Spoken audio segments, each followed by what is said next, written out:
का नूरे अला नूर होगा। बजा लाएगी हुक्म शौहर का अपने, कि हर फैसला उसका मंजूर होगा। कि हर फैसला उसका मंजूर होगा।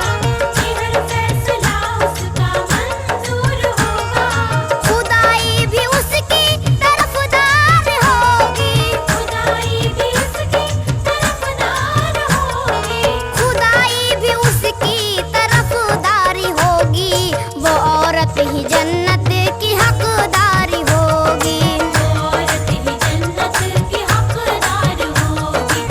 औरत ही जन्नत की हकदार होगी। औरत ही जन्नत की हकदार होगी। जो घर अपना समझेगी शौहर के घर को, वो खुशियों से भर देगी कल्बो नजर को।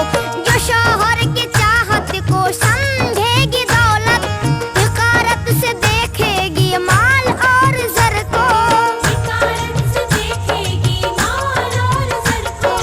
हिकारत से देखेगी माल और जर को। जो खुददार होगी जो दीनदार होगी। जो खुददार होगी जो दीनदार होगी। जो खुददार होगी जो दीनदार होगी, वो औरत ही जन्नत की हकदारी होगी। औरत ही जन्नत की हकदार होगी। औरत ही जन्नत की हकदार होगी। औरत ही जन्नत की हकदार होगी। वो खिदमत से घर भर का दिल जीत लेगी। ससुर सास देवर का दिल जीत लेगी। वफा को बना लेगी ईमान अपना, मोहब्बत से शौहर का दिल जीत लेगी। मोहब्बत से शौहर का दिल जीत लेगी। मोहब्बत से शौहर का दिल जीत लेगी। जो मेहरो मुराबत का इजहार होगी। जो मेहरो मुराबत का इज़हार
जब मोहब्बत से